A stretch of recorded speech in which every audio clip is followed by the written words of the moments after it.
Hello friends and welcome to my channel statistics for all. आज के इस video में हम फ्रेंड्स टीवाई बीकॉम सेम 6 का मार्च 2020 का जो स्टैटिस्टिक्स का पेपर था उसे हम सॉल्व करेंगे। फ्रेंड्स ये स्पेशली सेम 6 के टीवाई बीकॉम के स्टूडेंट्स के लिए मैंने ये वीडियो बनाया है। सेम 6 के जो चैप्टर्स हैं उनका ऑलरेडी मैं वीडियो एक्सप्लेनेशन के साथ अच्छे से बना चुकी हूँ।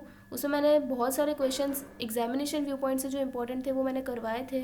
और अब इस वीडियो में हम मार्च 2020 का पेपर सॉल्व करेंगे ताकि आपको पता चलेगा कि एग्ज़ाम में भी कैसे क्वेश्चन आते हैं। ओके, तो आपके डाउट सारे क्लियर हो जाएंगे इससे।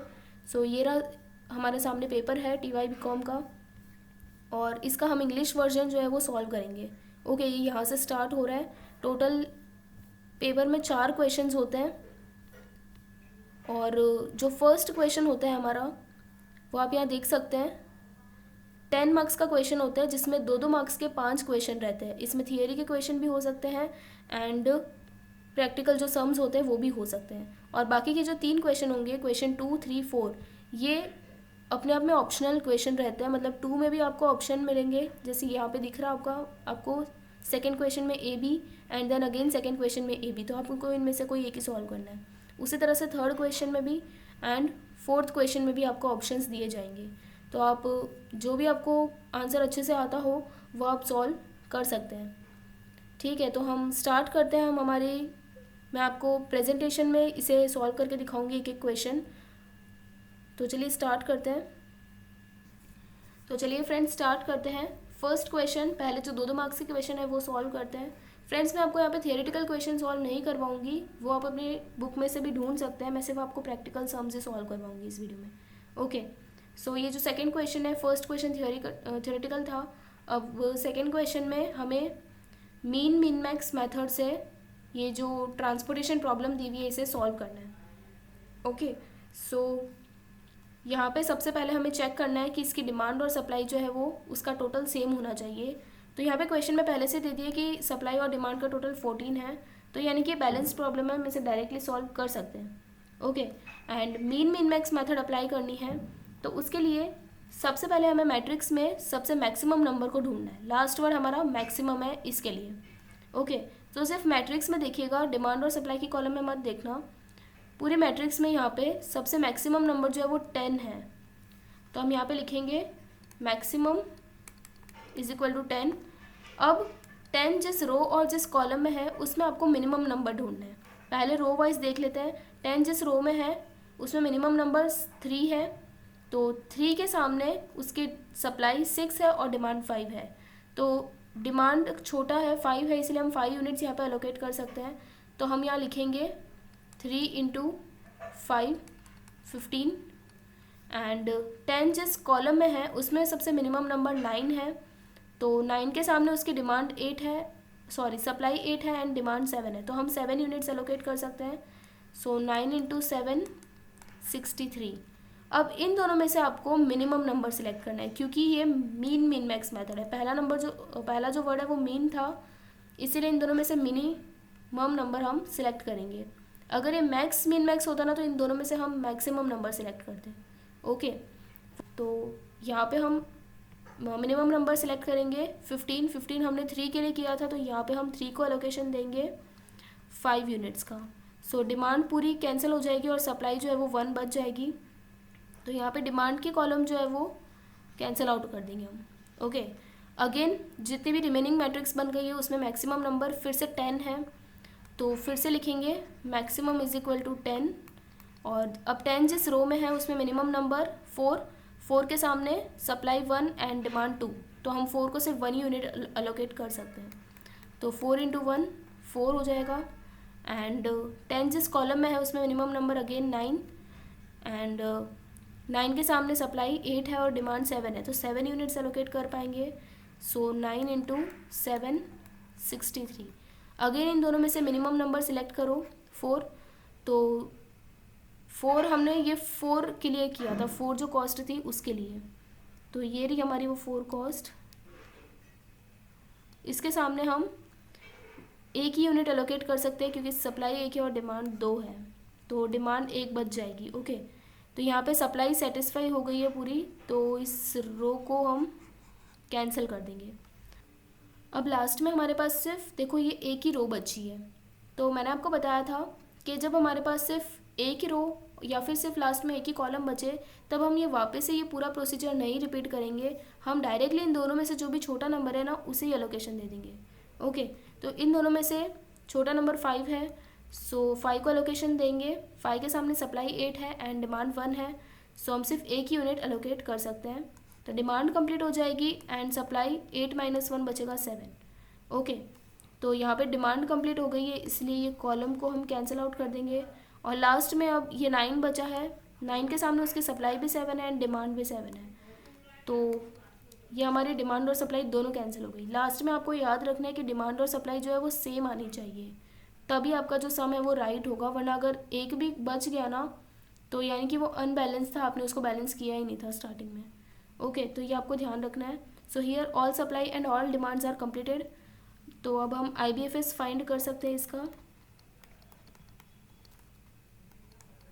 सो IBFS के लिए जहाँ जहाँ पे भी एलोकेशन दिए हैं उनको उनके एलिमेंट के साथ मल्टीप्लाई कर दो। पहले 5 को 1 दिया था, सो 5 × 1 5। नेक्स्ट 9 को 7 दिया था, सो 9 × 7 63। देन 4 को 1 दिया था, 3 को 5 दिया था। अब इन सब का टोटल हम करेंगे तो यहाँ पे आएगा 87।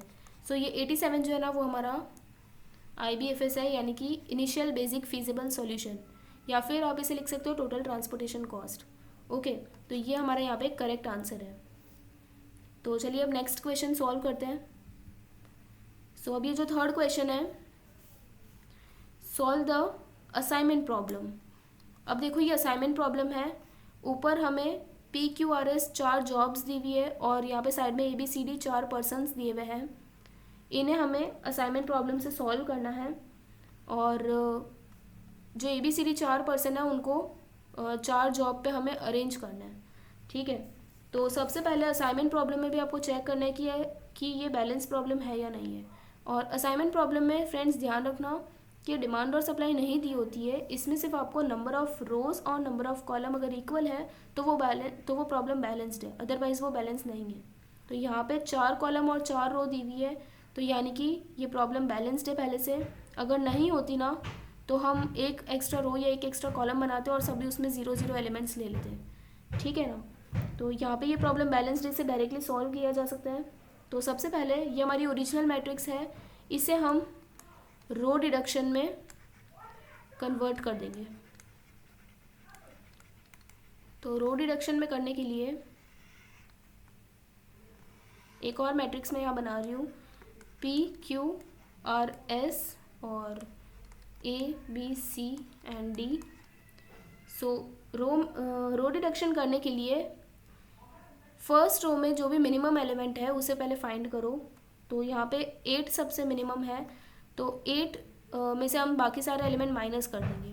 पहले 12 - 8 करेंगे तो आएगा यहाँ पे 4, देन 15 - 8 करेंगे तो 7, देन 18 - 8 करेंगे तो आएगा 10 एंड देन 8 - 8 0। इसी तरह से सेकेंड रो में भी जो सबसे मिनिमम एलिमेंट है वह 9 है यहाँ पे, तो बाकी सारे एलिमेंट में से 9 माइनस कर देंगे। 13 - 9 4, 10 - 9 1, 9 - 9 0 and 14 - 9 5। Okay, next third row में से सबसे मिनिमम एलिमेंट है 10, सो पहले 10 - 10 0, 2 5 एंड 3, और इसमें लास्ट में मिनिमम है 7, सो 0 1 2 एंड 7। तो ये रो डिडक्शन हो गया। अब रो डिडक्शन से हम कॉलम डिडक्शन करेंगे।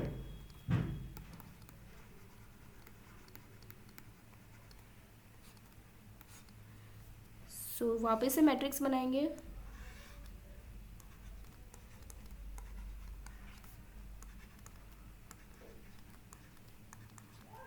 ये जो रो डिडक्शन किया ना, इसी मैट्रिक्स से हमें कॉलम डिडक्शन करना है। जो सेम अभी हमने रो वाइज किया था, अब वो कॉलम वाइज रिपीट करेंगे। कॉलम वाइज जो सबसे मिनिमम नंबर है उसे फाइंड करो। पहले कॉलम में 0 मिनिमम है, तो बाकी सारे एलिमेंट्स में से 0 माइनस करेंगे, तो फिर से वही आने वाला है। तो 4 4 0 0 हम लिख देते हैं यहाँ पे। नेक्स्ट यहाँ पे मिनिमम एलिमेंट जो है वो 1 है, सो 7 minus 1 6, 1 minus 1 0, 2 minus 1 1 and 1 minus 1 again 0। Next यहाँ पे थर्ड कॉलम में 0 सबसे मिनिमम है, तो सेम ही आ जाएगा। 10 माइनस 0 10, 0 5 एंड 2। लास्ट में भी 0 सबसे मिनिमम है, तो वापस से सेम बन जाएगी। ओके, कॉलम डिडक्शन हो गया। अब कॉलम डिडक्शन में ये जितने भी 0 आए ना फ्रेंड्स यहाँ पे, अब यहाँ पे हमें लाइंस बनानी है और 0 को कट करना है उन लाइन से।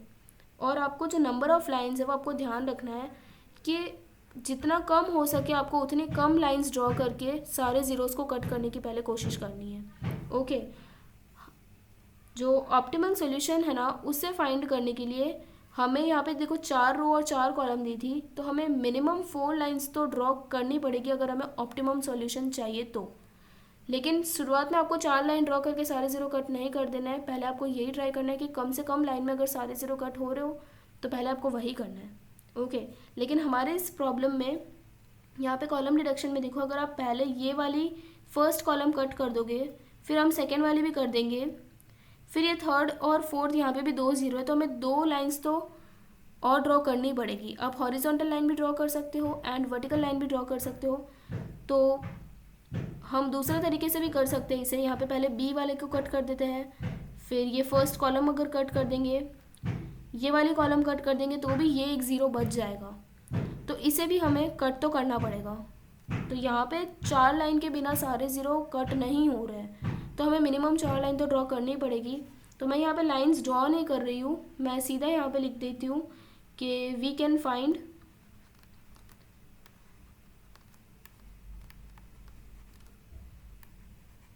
Optimum solution at this stage because number of lines जो है is equal to number of rows और कॉलम, है ना। 4 रो और 4 कॉलम थी और हमें 4 लाइन तो ड्रॉ करनी ही पड़ रही है 0 को कट करने के लिए, इसीलिए ऑप्टिमम सॉल्यूशन हम यहाँ पे फाइंड कर सकते हैं। अगर 4 लाइन के बिना ही 3 या 2 लाइन में अगर हमारे सारे 0 कट हो जाते ना, तो हमें एक वापस से न्यू मैट्रिक्स बनानी पड़ती फ्रेंड्स। ओके, लेकिन ये वैसा क्वेश्चन नहीं है, हमारी सारी 4 लाइन ड्रॉ करनी पड़ रही है, तो हम डायरेक्टली इसे फटाफट सॉल्व कर सकते हैं। तो ये अच्छा है कि शॉर्ट क्वेश्चन है थोड़ा। अब एक मैट्रिक्स बनाएंगे, और अब ये जो कॉलम डिडक्शन वाली मैट्रिक्स है ना, इसमें हमें जिस भी रो में या जिस भी कॉलम में सिंगल 0 है, पहले वो रो या कॉलम फाइंड करनी है। तो पहली रो में हमारा सिंगल 0 है, फिर सेकेंड बी रो में 2 है, इसमें वापस 1 है और इसमें 2 है। तो ये पहली ही यहाँ पे सिंगल 0 हमें अवेलेबल हो रहा है, ठीक है, फर्स्ट रो में। तो हम इस 0 को सिलेक्ट करेंगे और इस 0 की जगह पे हम इस कॉलम में, इस मैट्रिक्स में यहाँ पे स्टार असाइन कर देंगे, ठीक है। अब ये 0 जिस रो और कॉलम में था, उस रो और कॉलम को हम पूरी तरह से कैंसिल आउट कर देंगे, ठीक है। अब नेक्स्ट वापस से जो बच गए हैं नंबर्स, उनमें हम वापस से सिंगल 0 वाली रो या कॉलम फाइंड करेंगे। तो ये सेकेंड रो जो है, इसमें 2 0 है, यहाँ पे 1 0 है और यहाँ पे फिर से 2 है। तो यहाँ पे सिंगल 0 है ना, तो इसकी जगह पे यहाँ पे हम स्टार असाइन करेंगे और ये वाली पूरी रो और कॉलम को हम कट कर देंगे, ठीक है। नेक्स्ट अब सेकेंड रो बची है, यहाँ पे 2 0 है और यहाँ पे 1 0 है। तो इस 0 को सिलेक्ट कर लेंगे, इसकी जगह पे यहाँ पे स्टार असाइन करेंगे और इस पूरी रो और कॉलम को कट कर देंगे। अब लास्ट में हमारे पास ये सिर्फ एक ही 0 बचा है, तो यहाँ पे हम इसकी जगह पे स्टार असाइन कर देंगे। अब स्टार असाइन होने के बाद में आपको देखना है कि हर एक रो में और हर एक कॉलम में सिर्फ एक ही स्टार हो, ये आपको ध्यान रखना है। किसी भी रो या किसी भी कॉलम में एक से ज़्यादा स्टार नहीं जाने चाहिए, ठीक है, तो वो गलत हो जाएगा आपका आंसर। तो हम यहाँ पे लिखेंगे ए को हमने एस जॉब पे असाइन किया है, फिर बी को हमने यहाँ पे आर जॉब पे असाइन किया है, सी को हमने पी जॉब पे असाइन किया है एंड डी के लिए हमने क्यू चूज़ किया है। तो इन सब के आंसर आपको ओरिजिनल मैट्रिक्स में से देखने हैं। ए और एस का जो इंटरसेक्शन था वो ओरिजिनल मैट्रिक्स में था 8, तो यहाँ पे हम लिखेंगे 8 then B and R, so B and R इसका 9 है आंसर यहाँ पे। सी एंड पी, तो सी एंड पी ये रहा 10 आएगा। एंड डी को हमने क्यू को असाइन किया था, सो डी एंड क्यू,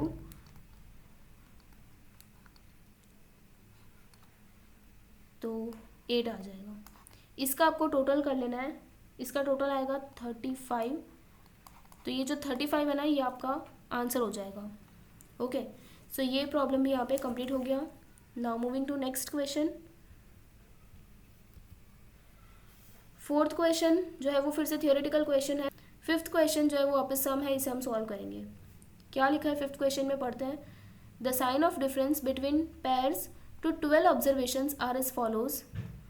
12 ऑब्जर्वेशन की हमें साइंस दे दी है यहाँ पे। Okay, minus minus plus is equal to, इस तरह से यूजिंग साइन टेस्ट। देखो क्वेश्चन में क्लियरली बोल दिया कि साइन टेस्ट अप्लाई करना है, तो सोचने की ज़रूरत ही नहीं है यहाँ पे। Test the H naught, both the samples are drawn from the same population. Sign test use करना है और एच नॉट भी क्वेश्चन में दे दिया है, तो इसे हम फटाफट से सॉल्व कर सकते हैं यहाँ पे।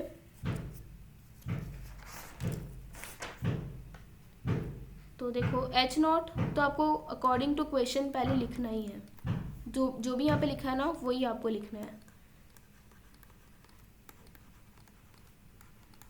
both the samples are drawn from the same population।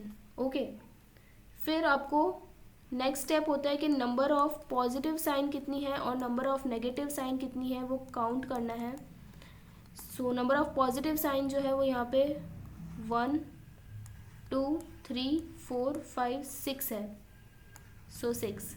And number of negative sign कितनी है 1 2 3 4, सो 4। और रिवाइज्ड एन भी आपको फाइंड करना पड़ेगा यहाँ पे, क्योंकि 2 जो है वो इक्वल टू की साइन भी यहाँ पे यूज़ हो गई है। तो टोटल 12 ऑब्जर्वेशन थी, उसमें से 2 इक्वल टू की साइन आ गई है, तो 12 माइनस 2 10 आपका नया एन आ जाएगा।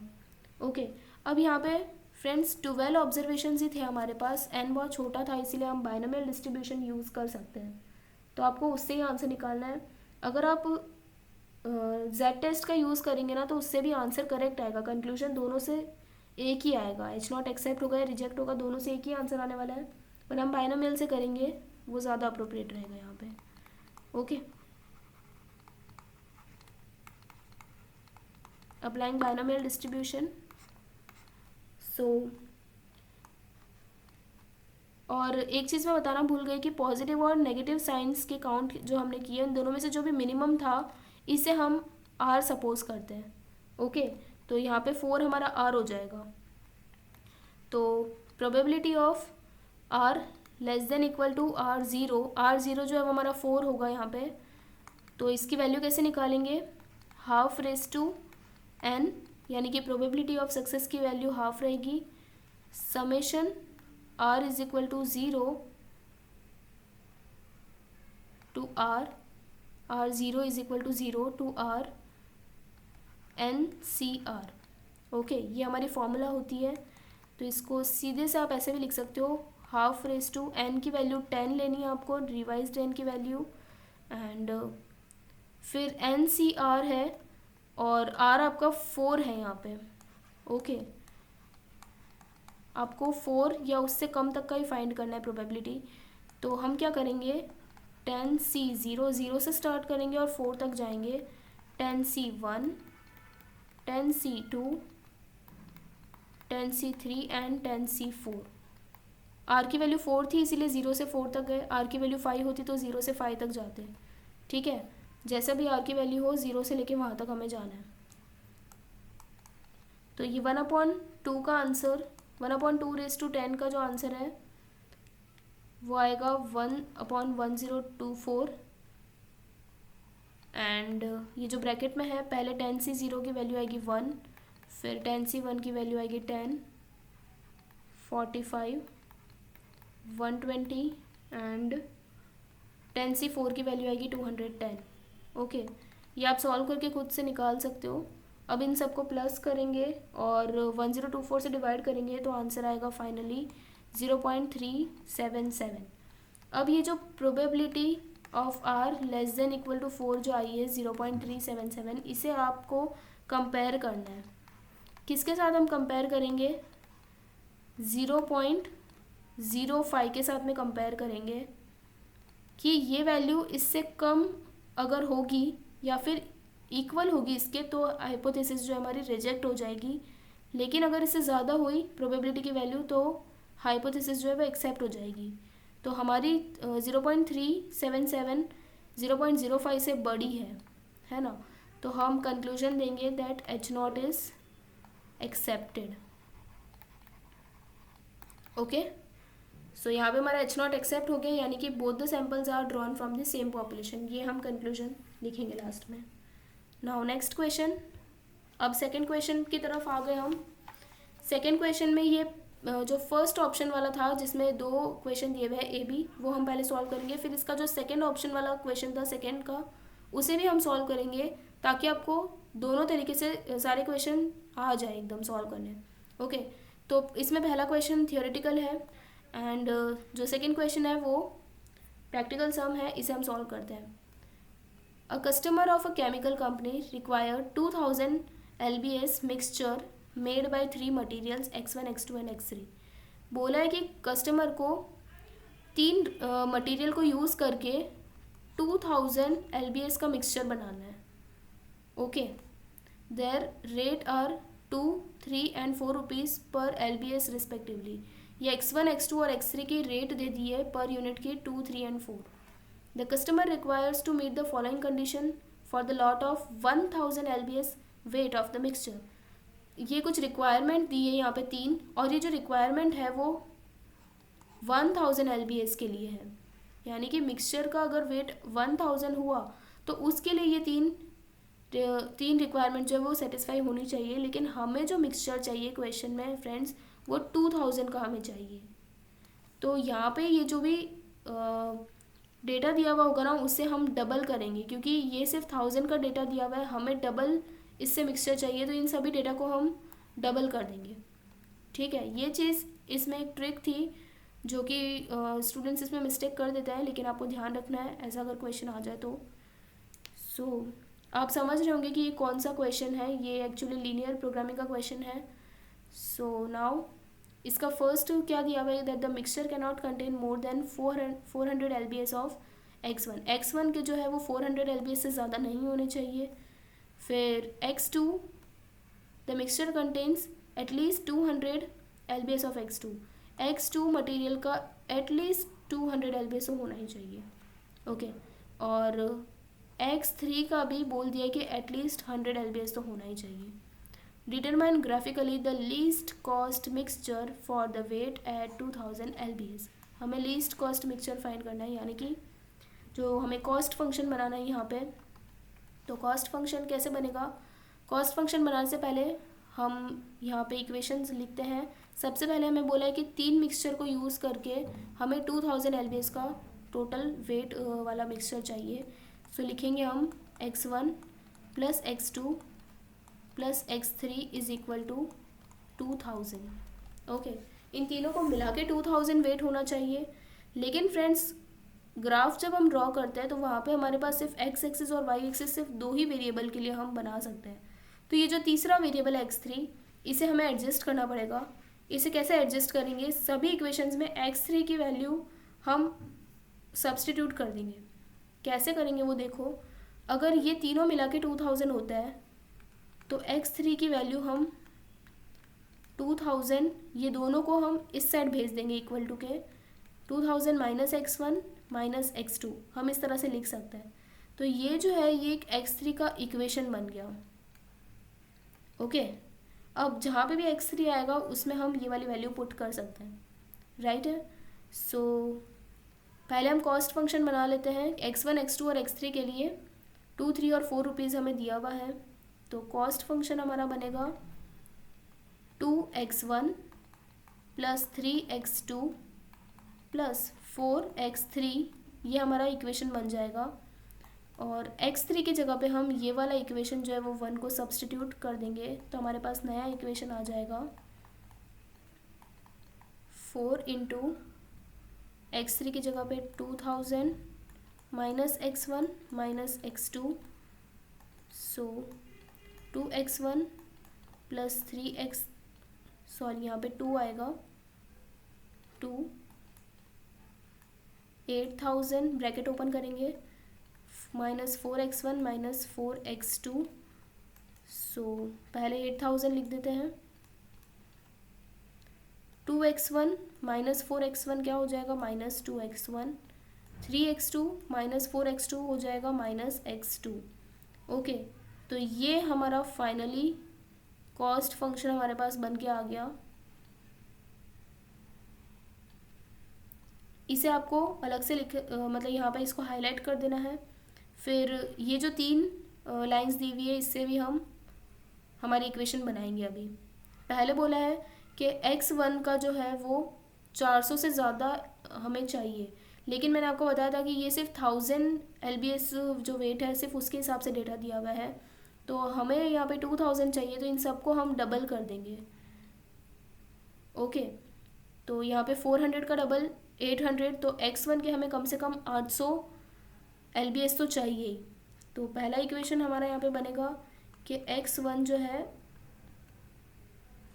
सॉरी x1 के 800 से कम होना चाहिए। यहाँ पे लिखा है can not contain more than 400, यानी कि ये 400 हमारा बन जाएगा 800, सो कैन नॉट कंटेन 800, 800 से ज़्यादा नहीं हो सकता, तो यानी कि 800 से कम तक ही हमें रखना है। तो x1 इज़ लेस देन और इक्वल टू 800। फिर लिखा है सेकेंड स्टेटमेंट में कि mixture contains at least 200 LBS of x2, ये 200 400 बन जाएगा डबल करेंगे तो, और x2 का जो है वो एटलीस्ट 400 तो होना ही चाहिए। सो सेकेंड जो होगा वो एटलीस्ट बोला है, यानी कि 400 या 400 से ज़्यादा भी चलेगा ना, तो मोर देन इक्वल टू के साइन यूज़ करेंगे। ये साइन बहुत ध्यान से लगानी है आपको। एंड लास्ट थर्ड में हमें बोला है कि mixture must contain at least 100 LBS of x3, ये 100 हो जाएगा हमारा 200, और एटलीस्ट बोला है फिर से, तो वापस मोर देन इक्वल टू की साइन यूज़ करेंगे। और अब x3 की जगह पे हमें पता है कि हमें इक्वेशन को पुट करना है, सो मैं यहाँ पे फिर से लिख रही हूँ x3 should be greater than equal to 200, so x3 की वैल्यू लिखेंगे 2000 minus x1 minus x2 should be greater than equal to 200, so ये 200 यहाँ माइनस में जाएगा, और ये जो x1 x2 है वो यहाँ के प्लस हो जाएंगे।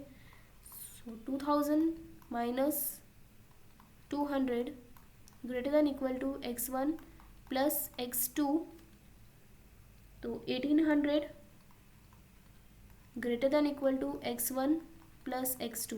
इसे मैं ऐसे लिख रही हूँ कि x1 plus x2 should be less than equal to, ये ग्रेटर देन अब लेस देन बन जाएगा क्योंकि हमने साइन जो हमने लेफ्ट हैंड साइड पे था वो राइट हैंड साइड पे ले लिया। तो ये एक हमारा इक्वेशन बन गया। देखो ये हमारा पहला इक्वेशन बना, ये दूसरा इक्वेशन बना, और ये तीसरा इक्वेशन बना। ओके, ये 3 इक्वेशन को यूज़ करके, और ये हमारा जो है वो कॉस्ट फंक्शन बना था, तो इन 3 को यूज़ करके अब हम ग्राफ ड्रॉ करेंगे। तो यहाँ पे नेक्स्ट पेज पे मैं जा रही हूँ, यहाँ पे हम तीनों इक्वेशन फिर से लिख देते हैं, और इस बार मैं इनइक्वालिटी की जो साइन थी वो हटा दूंगी। तो x1 जो था 800, फिर x2 400, x1 इक्वल टू 800 लिखेंगी, x2 इक्वल टू 400 लिखेंगे हम। मोर देन और इक्वल टू की साइन हटा के, या फिर ग्रेटर देन इक्वल टू की साइन हटा के यहाँ पे इक्वल टू की साइन लिख रहे हैं ताकि इनइक्वालिटी हट जाए और हम इसे ग्राफ पे प्लॉट कर सकें। और एक और इक्वेशन था x1 प्लस x2 जो है वो 1800 होना चाहिए। ओके, और कॉस्ट फंक्शन क्या था,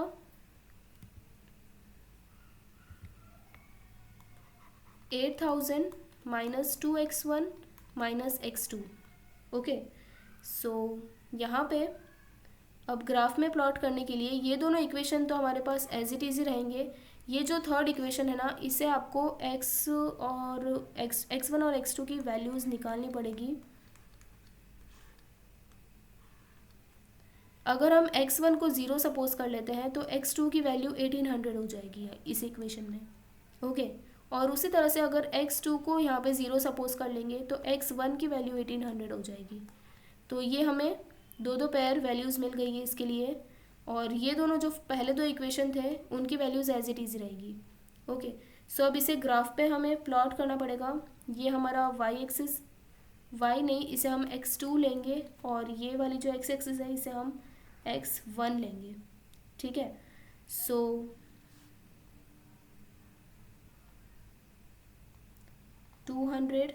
हम 200 के गैप में इसे बनाएंगे, क्योंकि हमारा जो डेटा है वो 0 से लेके 1800 तक मैक्सिमम जा रहा है। ये 800 और 400 और मैक्सिमम 1800 है। सो हमें 200 के लेने पड़ेंगे, तभी हमारा ग्राफ पे प्लॉट होगा। सो ये सारी वैल्यूज़ जो है मैंने यहाँ पे प्लॉट कर दी है। अब हमें फर्स्ट जो है वो हमारा x1 इज इक्वल टू 800 है, तो x1 एक्सिस जो है उस पर हम 800 की जो ये लाइन एक ड्रॉ करेंगे इस तरह से। x2 की कोई वैल्यू नहीं थी, इसलिए सीधा एक वर्टिकल लाइन ही ड्रॉ होगी 800 से सीधी लाइन। ठीक है, उसी तरह से x2, second equation x2 is equal to 400 है। सो x2 से यहाँ पे 400 से हम एक हॉरिजॉन्टल लाइन ड्रॉ करेंगे, और फिर नेक्स्ट ये जो तीसरा इक्वेशन है इसमें हमें पेयर वैल्यूज़ हमें मिली हुई है। x1 अगर 0 है तो x2 800 है, तो x1 0 और x2 800 यहाँ पे आएगा पॉइंट, और अगर x1 1800 है तो x2 की वैल्यू 0 है। सो x1 पे हम 1800 एंड x2 0 यहाँ पे ही आ जाएगा। तो यहाँ पे इन दोनों को जॉइंट करेंगे एक लाइन, तो 1800 और 1800 से लाइन ड्रॉ हो जाएगी। अब इन तीनों पे जो है ना आपको एरोज़ बनाने हैं, वो एरोज़ हम कैसे बनाएंगे। फर्स्ट वाला जो इक्वेशन था उसमें ग्रेटर देन इक्वल टू की साइन थी, sorry less than equal to की साइन थी, है ना। फिर सेकेंड वाला जो था उसमें ग्रेटर देन इक्वल टू की साइन थी, और यहाँ पे भी लेस देन इक्वल टू की साइन थी थर्ड वाले इक्वेशन में। तो इसके हिसाब से एरोज़ बनेंगे। यहाँ पे 800 से कम होना चाहिए, तो ये जो 800 वाली लाइन हमने बनाई थी इसमें एरोज़ इस तरफ आएंगे। अगर लेस देन इक्वल टू की साइन होती है ना तो एरो जो है वो 0 की तरफ जाते हैं, यहाँ पे 0 हो जाएगा, तो ये 0 की तरफ जाएंगे हमारे एरोज़। अगर ग्रेटर देन इक्वल टू की साइन होती तो एरो जो है वो बाहर के साइड जाते हैं, 0 से दूसरे साइड में, ऑपोजिट साइड में। ओके, नेक्स्ट x2 जो है वो उसमें मोर देन इक्वल टू की साइन है, यानी कि जो 400 वाली लाइन जो हमने ड्रॉ की यहाँ पे उसमें ग्रेटर देन इक्वल टू की साइन है, तो यानी कि 0 से हम ऑपोजिट साइड पे एरो भेजेंगे इस तरह से। ओके, और ये जो थर्ड इक्वेशन है इसमें भी लेस देन इक्वल टू की साइन यूज़ की थी यहाँ पे बीच में हमने। तो ये जो लाइन बनाई थी 1800 से 1800 वाली, इसमें लेस देन इक्वल टू है, यानी कि 0 की तरफ ये लाइन आएगी, एरोज़ बनेंगी। अब ये जो तीनों लाइन है ना, आपको इन तीनों का कॉमन एरिया डिसाइड करना है। पहले जो 800 वाली थी उसमें अंदर की तरफ है पूरा, फिर जो सेकंड वाला है उसमें ऊपर की तरफ है, और ये जो थर्ड वाला है उसमें फिर से अंदर की तरफ है। यानी कि आप देख सकते हो कि ये वाला जो कॉमन रीजन है ना वो तीनों में आ रहा है, ये यहाँ तक पूरा। ओके, तो ये वाला जो कॉमन रीजन है इसके जो भी एंड पॉइंट्स होंगे ना, 4 इसके कॉर्नर आ रहे हैं, 5 भी आ सकते हैं, 6 भी आ सकते हैं, कोई प्रॉब्लम नहीं है। यहाँ पे हमारे क्वेश्चन में 4 कॉर्नर्स आ रहे हैं, तो इन 4 कॉर्नर को हम डिसाइड करेंगे। ये पहला कॉर्नर हमारा ए हो जाएगा। ए पॉइंट जो है वो 0 और 800, इसमें x1 की वैल्यू 0 है और x2 की वैल्यू 1800 है, तो ये ए पॉइंट। फिर ये जो सेकेंड वाला है ये बी पॉइंट हो जाएगा। यहाँ पे x1 की वैल्यू 800 है और x2 की वैल्यू 1000 है, सो 800 एंड 1000। फिर ये जो C पॉइंट है यहाँ पे 800 और ये 400 है, सो 800 एंड 400। उल्टा नहीं लेना है, पहले x1 की वैल्यू लिखनी है और फिर ये x2 की वैल्यू लिखनी है। ओके, और फिर ये जो लास्ट वाला पॉइंट है ये D पॉइंट, इसमें x1 की वैल्यू तो 0 है और x2 की वैल्यू 400 है। सो ये 4 यहाँ पे पॉइंट्स आ रहे हैं। इन चारों को हमें इक्वेशन में जो हमारा कॉस्ट फंक्शन है ना ये वाला, इसमें हम पुट करके देखेंगे कि किसकी कॉस्ट सबसे मिनिमम आ रही है, क्योंकि कॉस्ट हमेशा हम मिनिमम ही रखते हैं फ्रेंड्स। तो कॉस्ट फंक्शन को आपको मिनिमम ही देखना है हमेशा। सो पहले ए की वैल्यू 0 एंड 1800 है, इसे हम वापस से यहाँ लिख देते हैं। सो अब इसे हम इक्वेशन में 1 बाय 1 रखेंगे। पहला ये 8000, ये x1 और x2 की जगह पे हमें ये x1 और x2 की वैल्यूज़ रख के देखना है। सो 8000 माइनस 2 इंटू x1 0 है और x2 1800 है, तो इसका आंसर आएगा 6200। फिर 8000 माइनस 2 इंटू 800 माइनस 1000, इसका आंसर आएगा 5400।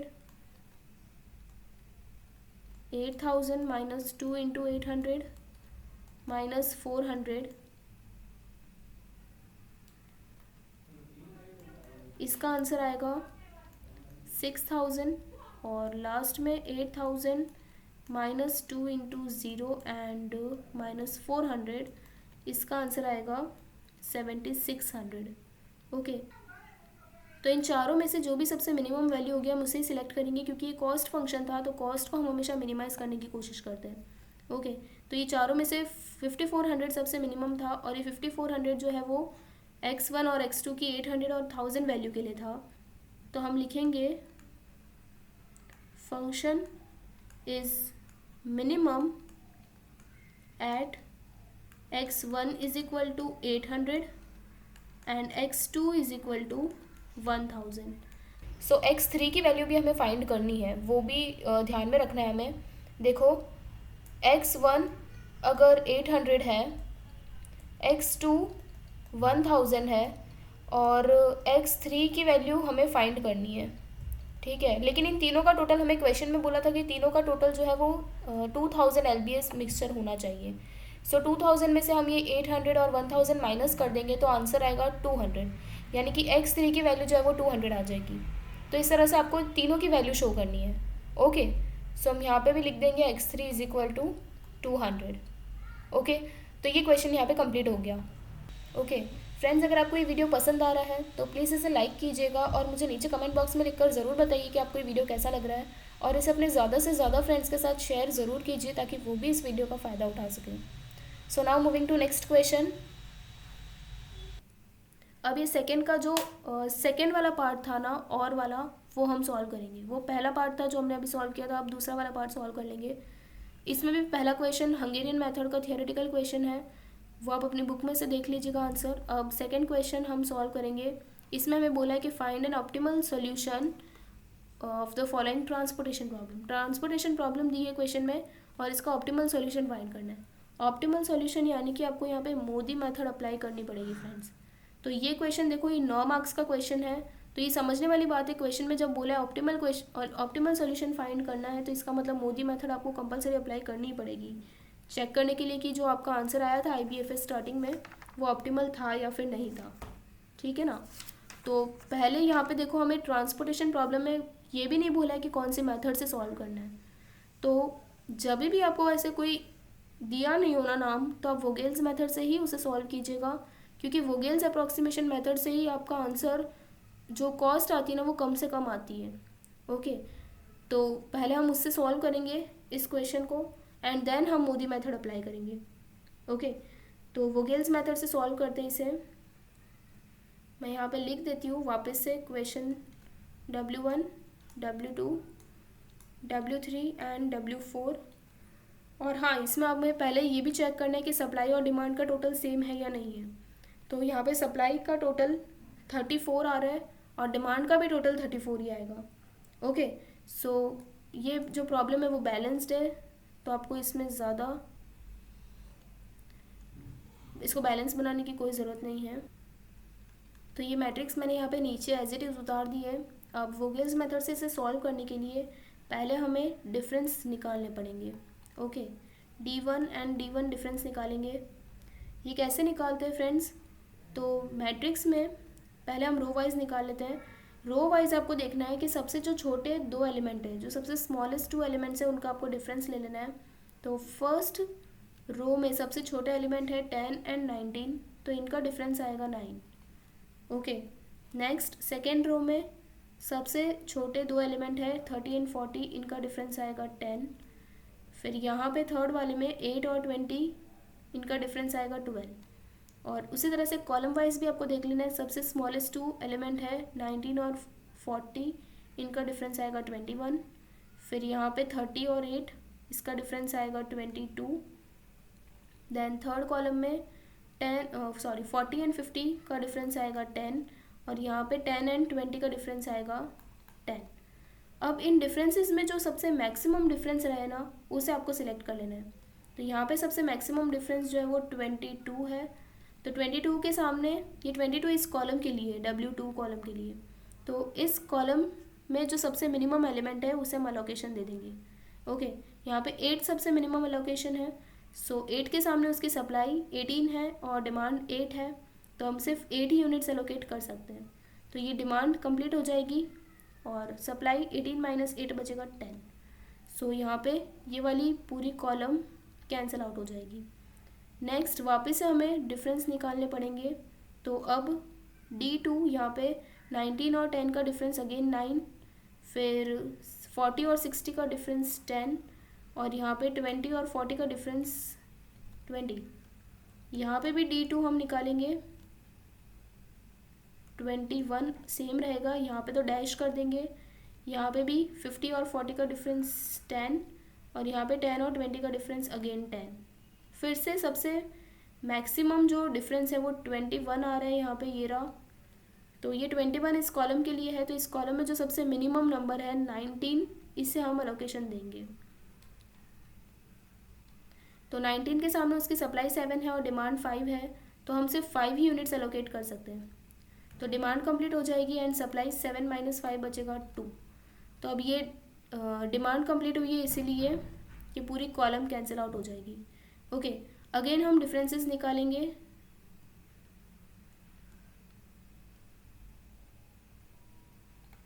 D3, सो यहाँ पे इन दोनों का डिफरेंस आएगा 40, इन दोनों का डिफरेंस आएगा 20, और इन दोनों का डिफरेंस आएगा 50।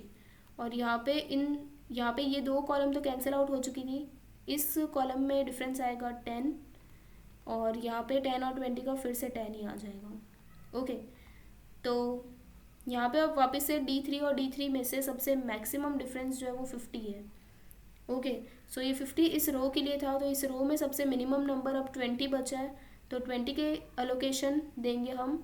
10 है सप्लाई और डिमांड 14 है, तो सिर्फ 10 यूनिट्स अलोकेट कर सकते हैं हम। सो सप्लाई पूरी कैंसिल हो जाएगी और डिमांड 14 माइनस 10, सिर्फ 4 यूनिट्स बच जाएगी। सो सप्लाई यहाँ पे कंप्लीट हुई है, इसीलिए ये रो पूरी जो है वो कैंसिल आउट हो जाएगी। ओके, अब वापस से हमारे पास ये 4 नंबर बच गए हैं, तो हमें फिर से एक और बार डिफरेंस निकालना पड़ेगा D4। तो यहाँ पे इन दोनों का डिफरेंस आएगा 40, और यहाँ पे आएगा 20। अगेन यहाँ पे डिफरेंस 10 आएगा, और यहाँ पे आएगा डिफरेंस 50। तो ये वाला जो डिफरेंस है वो सबसे मैक्सिमम है चारों में से। ओके, यहाँ पे इन दोनों के लिए तो डैश डैश ही हो जाएगा। ठीक है, तो वापस से 50 मैक्सिमम है। 50 इस कॉलम के लिए, लास्ट कॉलम के लिए, तो इसमें सबसे मिनिमम नंबर 10 है। तो 10 के सामने सप्लाई 2 है एंड डिमांड 4 है, तो सप्लाई 2 हम 2 यूनिट्स अलोकेट कर पाएंगे। यहाँ पे 4 माइनस 2 बचेगा 2। सप्लाई पूरी कैंसिल हो गई है, इसलिए ये रो कैंसिल आउट हो जाएगी।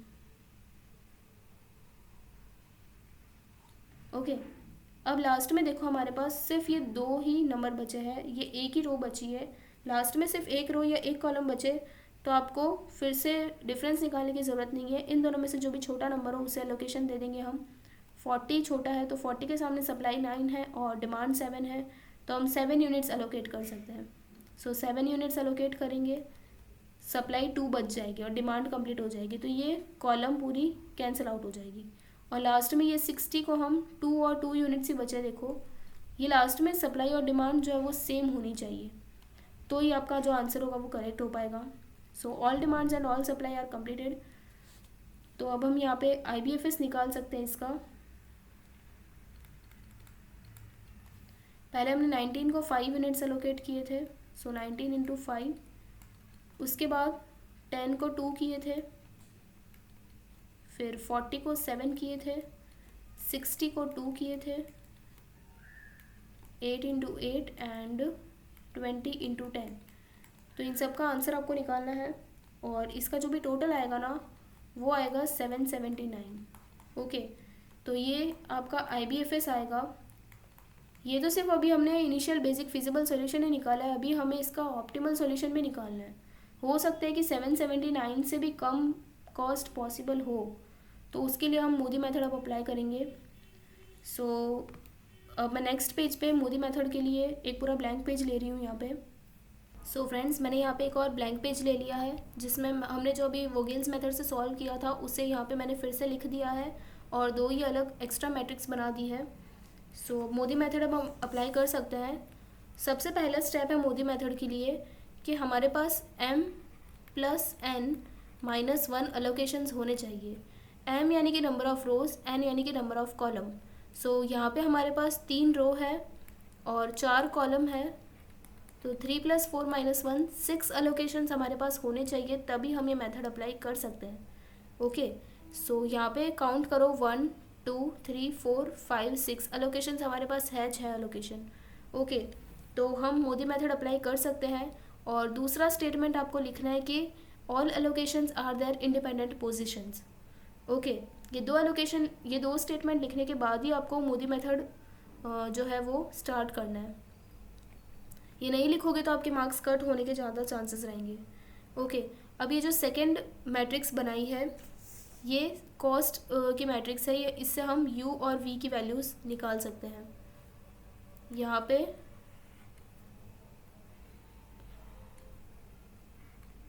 पे हम v की वैल्यूज़ लिखेंगे और यहाँ पे हम u की वैल्यूज़ लिखेंगे। ओके, सो u और v की वैल्यूज़ आपको c = u + v इस तरह से निकालनी है। वो कैसे निकालनी है वो भी मैं आपको बताती हूँ। पहले तो जहाँ जहाँ हमने अलोकेशंस दिए हैं वो सारे यहाँ पे हमें इस मैट्रिक्स में लिख देना है, नई मैट्रिक्स में। पहले 19 को अलोकेशन दिया, यहाँ पे 10 को अलोकेशन दिया, तो वो 19 और 10 यहाँ पे लिख देंगे। जहाँ अलोकेशन नहीं दिया वहाँ डैश कर देंगे। फिर डैश डैश 40 को अलोकेशन दिया है, 60 को अलोकेशन दिया है, देन डैश 8 को मिला है, डैश एंड 20। ओके, अब u और v की वैल्यूज़ फाइंड करने के लिए सबसे पहले जिस भी रो या जिस भी कॉलम में सबसे मैक्सिमम अलोकेशन होना वहाँ आपको 0 रख देना है। तो यहाँ पे देखो पहली रो में 2 अलोकेशन है, यहाँ पे सेकेंड रो में भी 2 है, यहाँ पे भी 2 है, यहाँ पे 1 1 1, यहाँ पे 3 अलोकेशंस है। सो मैक्सिमम अलोकेशन यहाँ पे 3 इस W4 कॉलम के लिए है, तो यहाँ पे v की वैल्यू जो है वो हम 0 रख देंगे। अब यहाँ पे एक 0 आ गया ना v की वैल्यू, अब इस 0 के चलते हम बाकी सारे u v की वैल्यूज सब फाइंड कर सकते हैं। कैसे करेंगे? सो u + v मिला के जो है वो c होना चाहिए। ये जो आपके अंदर के जो एलिमेंट्स है ना, ये कॉस्ट, ये सारी आपकी c की वैल्यूज़ है। ओके, तो u + v = c आना चाहिए आपका। सबसे पहले ये 20 के सामने v की वैल्यू आपकी 0 दे दी है, तो अगर v 0 है तो u क्या होगा जब u + v आपका 20 हो सकता है। तो यहाँ पे आपको u की जो वैल्यू है वो भी 20 लेनी पड़ेगी, तभी आपका u + v मतलब 20 + 0 जो है वो यहाँ पे c की वैल्यू 20 आएगी। समझ रहे हो? इस तरह से करना है आपका। अब उसी तरह से यहाँ पे 60 के सामने भी v की वैल्यू 0 है, तो u की वैल्यू क्या लोगे कि u + v 60 हो जाएगा, तो u की वैल्यू भी यहाँ पे 60 लेनी पड़ेगी, तो 60 + 0 60 आ जाएगा। ओके, नेक्स्ट अगेन 10 के सामने 0 v की वैल्यू है, तो u की वैल्यू आपको 10 लेनी पड़ेगी, तो 10 + 0 10 हो जाएगा। उसी तरह से अब यहाँ पे देखो 8 के सामने 20 u की वैल्यू आ चुकी है, तो u में मतलब 20 में आप क्या ऐड करोगे यहाँ पे कि आपका आंसर 8 आ जाएगा, तो आपको -12 ऐड करना पड़ेगा। ओके, सो 20 + -12 करोगे तो आंसर 8 आ जाएगा। उसी तरह से यहाँ पे 19 के सामने u की वैल्यू 10 है, तो u 10 में आप क्या ऐड करोगे तो 19 आएगा। सो 10 + 9 करेंगे तो 19 आएगा। अब ये लास्ट वैल्यू बाकी है 60 में, आप यहाँ पे क्या ऐड करोगे कि आपका आंसर 40 आ जाएगा, तो 60 में हम -20 ऐड करना पड़ेगा, तब आंसर जाके c की वैल्यू 40 आएगी। तो देखो एक u के चलते 0 के चलते हमने बाकी सारे u और v की वैल्यूज़ फाइंड कर ली यहाँ पे। सो ये एक मैट्रिक्स बन गई। अब ये जो दूसरी मैट्रिक्स है वो हम बनाएंगे Cij की matrix for empty cell. Okay, तो अब जहाँ जहाँ पे भी एलोकेशंस नहीं दिए ना इस मैट्रिक्स में, वहाँ वहाँ उनकी यहाँ पे कॉस्ट हमें लिखते दिए। जहाँ एलोकेशन नहीं दी है, ओके, जो एम्प्टी सेल है वो पहले 19 को एलोकेशन मिला था उसे नहीं लिखेंगे, 30 और 50 लिखेंगे। यहाँ पे डैश 30 50, फिर यहाँ पे 10 पे डैश कर देंगे 70 30 dash dash 40 dash 70 dash. Okay, अब तो फ्रेंड्स यहाँ पे 3 मैट्रिक्स मैंने और बना ली है। ये हमें ब्लैंक मैट्रिक्स की यहाँ पे ज़रूरत बहुत पड़ती है मोदी मेथड अप्लाई करने के लिए। तो पहले 2 मैट्रिक्स में देखो हमने पहले u प्लस वी की वैल्यू निकाली थी, फिर सी I J for empty cells निकाला था। अब हम ये वाली मैट्रिक्स में u प्लस वी की वैल्यू निकालेंगे फॉर एम्प्टी सेल। ठीक है, तो जहाँ जहाँ पे भी आपने ये हमारी सी आई जे की जो वैल्यूज़ है 30 50, इनके लिए आपको u प्लस वी की वैल्यूज़ निकालनी है। ओके, तो देखो यहाँ पे पहले में डैश था तो इस मैट्रिक्स में भी हम डैश कर देंगे। नेक्स्ट यहाँ पे 30 है, तो 30 इस वाली मैट्रिक्स में देखो यूवी वाली मैट्रिक्स में 30 यहाँ पे इस पोजीशन पे आएगा। ओके, तो इसके सामने की u और इसकी v की वैल्यू को आपको ऐड कर देना है। तो 10 प्लस -2 करोगे तो -2 आएगा, सॉरी 10 प्लस -12 करोगे तो -2 आएगा आंसर। तो यहाँ पे हम -2 लिखेंगे। फिर 50 यहाँ पे इस पोजीशन पे आएगा, तो इसकी u प्लस वी की वैल्यू 10 प्लस -20 आएगा -10। फिर यहाँ पे डैश था तो यहाँ पे भी हम डैश कर देंगे। फिर यहाँ पे 70 इस पोजीशन पे आएगा, सो 70 के सामने 60 प्लस 90 69 हो जाएगा। देन 30 यहाँ पे इस पोजीशन पे आएगा, सो 60 प्लस -12 करेंगे, सो आंसर आएगा 48। फिर यहाँ पे डैश डैश, तो इस मैट्रिक्स में भी डैश डैश कर देंगे। देन यहाँ पे 40 इस पोजीशन पे आएगा, इसके सामने u की वैल्यू 20 है और v की वैल्यू 9 है, तो 20 प्लस 9 इज़ 29। फिर डैश, फिर 70 यहाँ पे इस पोजीशन पे है, इसके सामने u और इसके सामने की v की वैल्यू 20 प्लस -20 करेंगे तो 0 हो जाएगा, एंड लास्ट में डैश। ओके, सो ये u plus V for empty cell निकल गया। अब हमें डी आई जे की वैल्यूज़ फाइंड करनी है, D I J for empty cell. और डी आई जे की वैल्यू हम कैसे निकालते हैं, D I J is equal to C I J minus U plus V. तो ये रही हमारी सी आई जे की column, sorry C I J की मैट्रिक्स, और ये यू प्लस वी की मैट्रिक्स है फॉर एम्प्टी सेल्स दोनों। तो सिंपली आपको इन दोनों मैट्रिक्स को माइनस करना है डी आई जे की मैट्रिक्स निकालने के लिए। ओके, तो जहाँ डैश है वहाँ डैश कर देंगे और बाकी जहाँ वैल्यूज़ हैं उनको माइनस कर देंगे। सो पहले यहाँ पे डैश है, सो डैश कर देंगे। फिर 30 माइनस -2, सो 30 प्लस 2 हो जाएगा 32। फिर 50 माइनस -10, 50 प्लस 10 हो जाएगा 60। फिर डैश है, फिर 70 माइनस 69 आएगा 1, 30 माइनस 48 आएगा -18। फिर यहाँ पे डैश डैश, फिर 40 माइनस 29 होगा 11, फिर डैश, फिर 70 minus 0 70, and then again dash. अब देखो डी आई जे की वैल्यूज़ अगर सारी पॉजिटिव आ जाती ना, तो हमने जो आई बी एफ एस फाइंड किया था वो गेल्स मेथड से, जिसका आंसर आया था 779, वो हमारा ऑप्टिमल सॉल्यूशन हो जाता अगर डी आई जे की वैल्यू सारी पॉजिटिव होती तो। लेकिन यहाँ पे डी आई जे की एक भी वैल्यू अगर नेगेटिव हो गई, यहाँ पे हमारी एक वैल्यू नेगेटिव है, इसका मतलब ये 779 जो है ना ये ऑप्टिमल सॉल्यूशन नहीं है, इससे भी कम कॉस्ट पॉसिबल है, जो हमने ये मोदी मेथड अप्लाई करके पता लगाई कि इससे कम पॉसिबल है। अब वो कम भी हम निकाल सकते हैं, वो कैसे निकालेंगे, सो यहाँ पे हमें एक लूप बनाना पड़ेगा। उसके लिए एक और मैट्रिक्स बनाई है मैंने, जहाँ पे भी हमने एलोकेशंस दिए हैं वहाँ हम वो वाली वैल्यूज़ हम लिख देते हैं। पहले 19 को हमने 5 एलोकेशन दिया है, फिर इनको कुछ नहीं दिया है तो वहाँ डैश करेंगे, 10 को 2 मिला है, देन डैश डैश, 40 के लिए 7, 60 के लिए 2, डैश 8 को 8, डैश 20 को 10। ओके, अब जहाँ पे भी DIG की मैट्रिक्स में हमें माइनस वाली वैल्यू मिली थी ना, उस वैल्यू पे हम थीटा यहाँ पे पुट करेंगे इस वाली मैट्रिक्स में। तो ये -18 यहाँ पे इधर हमें थीटा की वैल्यू पुट करनी पड़ेगी। तो यहाँ पे हम एक थीटा बनाएंगे।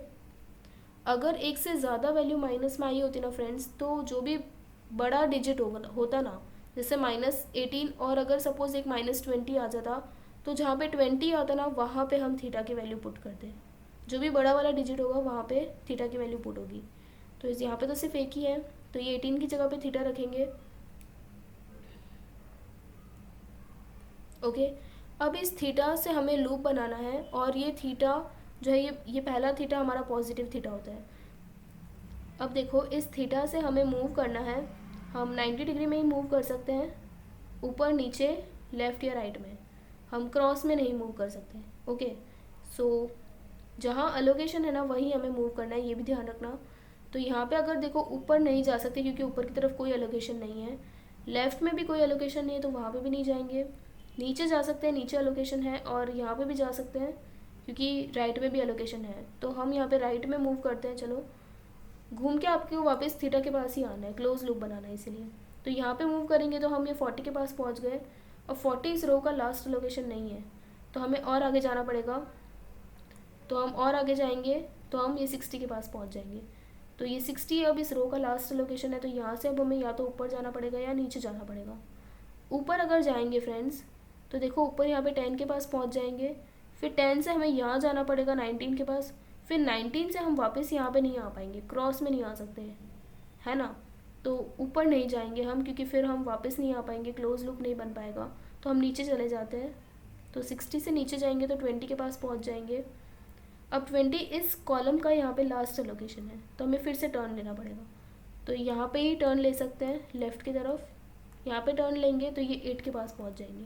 अब ये 8 इस रो का यहाँ पे लास्ट लोकेशन जा रहा है, तो अब फिर से अगर हम ऊपर की तरफ जाए ऐसे, तो ये हमारा वापस थीटा की तरफ ही पहुँच जाएंगे। हम जहाँ से हमने स्टार्ट किया था वहीं आपको पहुँचना है, हम वहाँ पहुँच गए, तो ये हमारा क्लोज लूप यहाँ पे रेडी हो गया। ठीक है, अब जहाँ पे भी टर्निंग पॉइंट्स है, ध्यान रखना सिर्फ टर्निंग पॉइंट्स पे ही आपको वापस थीटा रखना है। तो यहाँ पे हम पहले ऐसे गए थे राइट की तरफ, तो यहाँ पे 7, ये जो 7 हमने लोकेशन दिया है यहाँ पे टर्न नहीं लिया था, तो इसके पास थीटा नहीं रखेंगे, 2 के पास थीटा रखेंगे। यहाँ पे पॉजिटिव थीटा लिया था तो यहाँ पे 2 माइनस थीटा करेंगे। ओके, ऑल्टरनेटिव लेना है आपको। अब फिर नीचे गए थे, नीचे यहाँ पे 10 के पास पहुँचे थे, तो 10 प्लस थीटा हो जाएगा, एक बार प्लस थीटा, एक बार माइनस थीटा, वापस से plus theta, plus minus plus, अब वापस माइनस लेंगे। ओके, यहाँ पे हम फिर लेफ़्ट की तरफ गए थे, सो 8 माइनस थीटा हो जाएगा। ओके, प्लस माइनस इस तरह से, और वापस ऊपर तो प्लस ही है। अब जहाँ जहाँ पे भी हमने प्लस थीटा रखा है ना, उसे आपको नहीं देखना है, सिर्फ जो माइनस थीटा रखे हैं सिर्फ उन्हीं को ही देखना है। तो ये पहला 2 माइनस थीटा और ये 8 माइनस थीटा, इनको आप इक्वेशन बनाएंगे, 2 माइनस थीटा 8 माइनस थीटा, इन दोनों को हम ज़ीरो कंसिडर कर लेंगे, एक इक्वेशन बना लेंगे। अगर 2 minus theta is equal to zero है तो फिर थीटा की वैल्यू क्या हो जाएगी 2, और अगर 8 माइनस थीटा अगर ज़ीरो है तो थीटा की वैल्यू 8 हो जाएगी। इन दोनों थीटा की वैल्यू में से जो मिनिमम है उसे हम सिलेक्ट कर लेंगे, 2 छोटा इन दोनों में से, तो थीटा की वैल्यू को हम 2 कंसिडर करेंगे। ओके, ये आई हमारी थीटा की वैल्यू, इसके लिए हमने इतना ये सारा प्रोसेस किया। ठीक है, तो अब जहाँ जहाँ पे भी थीटा आपने रखा है वहाँ पे सिर्फ 2 आपको रखना है। ये ओरिजिनल मैट्रिक्स में आपकी ये जो स्टार्टिंग वाली है ना, जहाँ हमने वोगेल्स मेथड से सॉल्व किया था, वहाँ आपको 2 रखना है। तो मैं पेन चेंज कर लेती हूँ ताकि आपको वापस समझ में आए। देखो, यहाँ पे हमने थीटा रखा था इस वाली पोजीशन पे, तो यहाँ पे 2 रखेंगे ये वाली मैट्रिक्स में, 2 यूनिट्स यहाँ पे एलोकेट करेंगे 30 के पास। ओके, फिर यहाँ पे हमने 2 माइनस थीटा किया, तो ये वाली पोजीशन पे यहाँ पे 2 माइनस 2 करेंगे तो 0 हो जाएगा। सो यहाँ पे हम क्या करेंगे, ये जो 2 है ना इसे हम हटा देंगे। ओके, ये वाला 2 हमने हटा दिया क्योंकि 2 माइनस 2 ज़ीरो हो जाएगा, तो ज़ीरो एलोकेशन हम नहीं रखेंगे, हम एलोकेशन को ही हटा देंगे। नेक्स्ट फिर यहाँ पे हमने 10 + 2 किया था इस वाली पोजीशन पे, तो 10 + 2 12 होता है, तो यहाँ पे हम 12 लिख देंगे। और यहाँ पे इस वाली पोजीशन पे 8 - थीटा किया था, मतलब 8 - 2 होता है 6, तो यहाँ पे हम लिखेंगे 6। ओके, तो अब ये जो न्यू एलोकेशंस हमें मिले हैं और जो बाकी के एलोकेशंस थे, ये वाला और ये वाला जहाँ पे कुछ थीटा वीटा नहीं आया था, वो एज इट इज़ रहने देंगे। सो अभी जो न्यू एलोकेशन मिले हैं इसके हिसाब से हम वापस से IBFS की वैल्यू निकालेंगे, और वो जो आंसर आएगा ना ये पहले वाले से कम आएगा और वो हमारा ऑप्टिमल सॉल्यूशन होगा। ओके, तो फिर से IBFS की वैल्यू निकालो। पहले 5 × 19, फिर ये 95 हो जाएगा, उसके बाद 2 × 10 20, 2 × 30 60, 7 × 40 280, 8 × 6 is 48, and 12 × 20 is 240। तो इसका टोटल आप करोगे तो इसका आंसर आएगा 743। मैं यहाँ साइड में लिख रही हूँ, तो 743 जो है वो ये 779 से इससे कम है, तो ये यानी कि आपका ऑप्टिमल सॉल्यूशन होगा।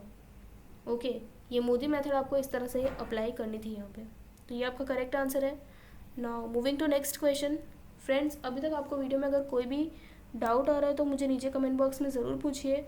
अगर आपको वीडियो पसंद आ रहा है तो प्लीज़ इसे लाइक ज़रूर कर दीजिएगा और मुझे कमेंट में लिखकर बताइएगा कि आपको ये वीडियो कैसा लग रहा है, और इसे अपने ज़्यादा से ज़्यादा फ्रेंड्स के साथ ज़रूर शेयर करें ताकि वो भी इस वीडियो का भरपूर फ़ायदा उठा सकें।